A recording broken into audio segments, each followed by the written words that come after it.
السلام علیکم۔ آج میں آپ کو درود مصطفیٰ کے بارے میں بتاؤں گی اور اس کے ساتھ مزید 2 درود کے فضائل ہم جانیں گے۔ درود مصطفیٰ، اس درود پاک کا حامل نیک صفات سے متصف ہو جائے گا اور کثرت سے پڑھنے والا رسول اکرم صلی اللہ علیہ وسلم کی محبت میں محور رہے گا، اور جو شخص صبح شام یا ہر نماز کے بعد اس درود شریف کی تلاوت کرتا رہے، وہ ذلت سے نکل کر عظمت میں آ جائے گا، ادنا سے اعلیٰ مرتبے پر پہنچ جائے گا۔ اگر کسی حاکم یا کسی افسر کے پاس جائے گا تو عزت پائے گا، اور اسے کثرت سے پڑھنے والے کا دل روشن ہو جاتا ہے اور اسے سچے خواب آنے لگتے ہیں۔ خواب میں بزرگان اور جلیل القدر ہستیوں کی زیارت ہوگی۔ اگر شدید قسم کے بیمار آدمی کے سرہانے اس درود پاک کو 100 مرتبہ پڑھا جائے اور اس کے بعد نبی اکرم کے واسطے سے اللہ کی حضور بیمار کی صحت یابی کی دعا کی جائے تو اللہ تعالیٰ ضرور قبول فرمائیں گے۔ اب میں آپ کو درود قرآنی کے بارے میں بتاؤں گی۔ اس درود پاک کے الفاظ میں یہ کہا گیا ہے کہ اے اللہ، قرآن پاک کے الفاظ کے برابر نبی کریم پر صلاۃ بھیج، اس لیے اسے قرآنی درود کہا جاتا ہے۔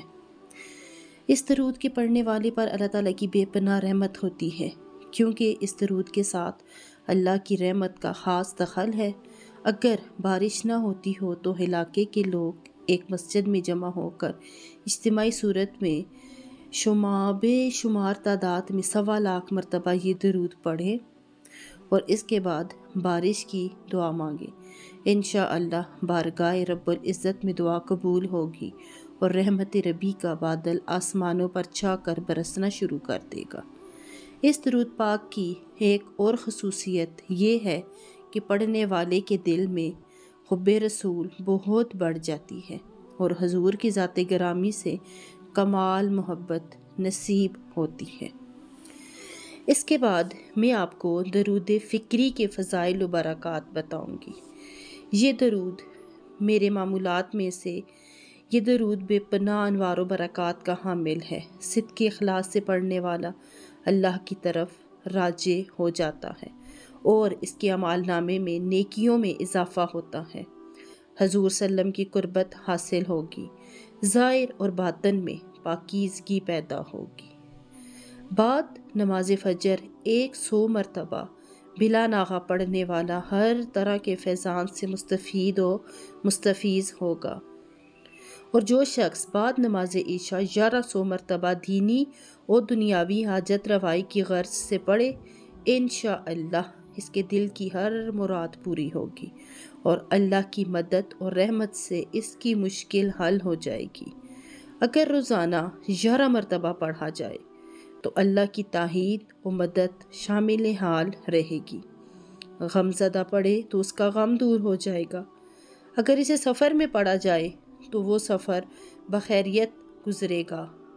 عام طور پر پڑھنے سے شیطان کے شر اور دشمن کی ایذا سے حفاظت میں رہے گا۔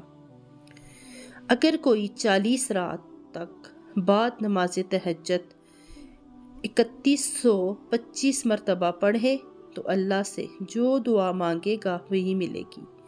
اگر زیارت کی غرض سے پڑھے گا تو زیارت سے بھی مشرف ہوگا۔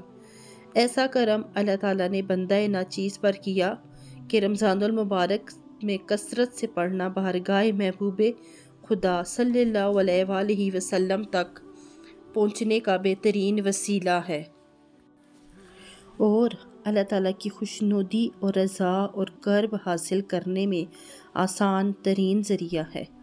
اگر ہمیں اللہ تعالیٰ کا قرب اور اللہ تعالیٰ کی رضا اور اللہ تعالیٰ کی خوشنودی حاصل ہو جائے تو اس سے بڑا اعزاز ہمارے لیے کیا ہوگا۔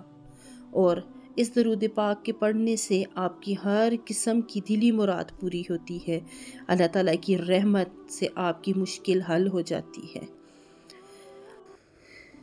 جس طرح کے حالات سے ہم سب گزر رہے ہیں، ان میں ہمارا قرآن کے ساتھ جڑ کے رہنا اور اپنے معمولات میں قرآن کو پڑھنا اور اپنی زندگی میں اچھے کام کرنا، نماز کی پابندی کرنا بہت ضروری ہے۔